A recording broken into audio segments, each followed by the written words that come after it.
आज हम आपको दिखाने जा रहे हैं कि किस तरह से एक बछड़ा गाय के पास रखे हुए चोकर के तसले को लेने के लिए जुगत भिड़ा रहा है और गाय वो जागरूक है।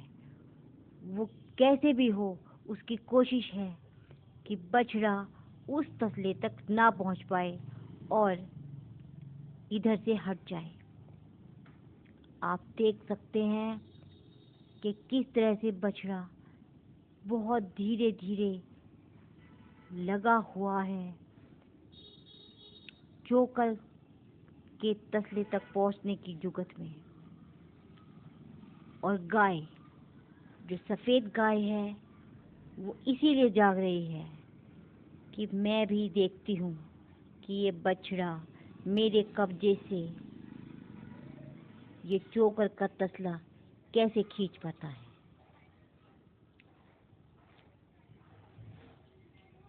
धीरे धीरे बछड़ा विचार करता है कि अगर मैं एक एक कदम बहुत सोच समझ कर उठाऊं तो शायद गाय मुझ पर ध्यान न दे और मैं चोकर भरे तसले तक पहुंच जाऊं और आराम से चोकर खा लूं।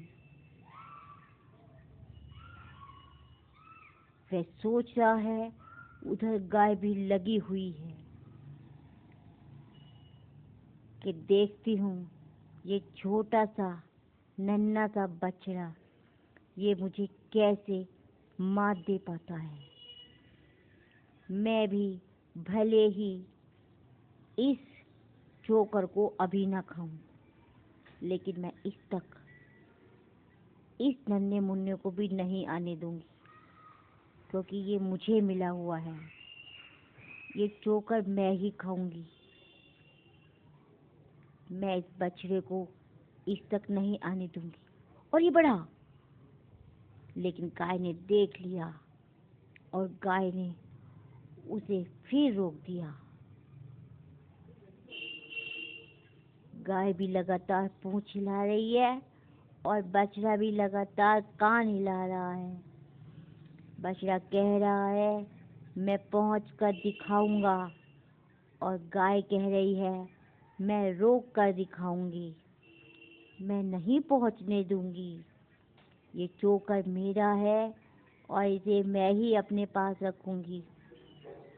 तू तो अभी बच्चा है, तू कुछ और भी खा सकता है, पर चोकर गाय ही खाती है। और मैं भी गाय हूँ और मेरे पास ये काली वाली गाय भी है। हम दोनों में से ही कोई इस चोकर को खा सकते हैं, क्योंकि ये चोकर हमारे लिए ही आती है। तू तो केला भी खा लेता है, तुझे तो केले भी मिल जाते हैं। तू ऐसा कर, अभी छोटा है, केले से ही गुजारा कर। और ये चोकर, इसके बारे में तो सोचना भी छोड़ दे। भले ही ये तसले में यहाँ रखी हुई है, पर ये है तो मेरी और काली वाली गाय की ही। हट पीछे। क्यों नहीं समझ रहा है कि मैं तुझे इस चोकर के तसले तक नहीं पहुंचने दूंगी। अब तक तो तेरी समझ में आ जाना चाहिए था। मेरे से भिड़ने की कोशिश मत करना। मैं बहुत बड़ी हूँ तुझसे। ये चोकर का तसला मेरा है और मेरा ही रहेगा। तुझे मैंने केला खाने की छूट दे दी है, तू उनसे केला मांग के खा ले, पर चोकर के तसले की ओर मत देखना। ये चोकर तो मेरा और काली वाली गाय का ही है। हट जा, हट जा, दूर हट। समझता क्यों नहीं है? बच्चा है, बच्चा ही बन के रहे, बड़ा बनने की कोशिश मत करना। तू भी कौन उतनी बड़ी है? बछड़ा बोला। ज्यादा बड़ी तो काली वाली है और वो कुछ नहीं कह रही है, तू क्यों बीच में रोक रही है? आज मैं भी फैसला करवा के रहूंगा, मेरा भी चोकर में हिस्सा है, ये चोकर मुझे भी मिलना चाहिए। मैं धरना दूंगा इसके लिए।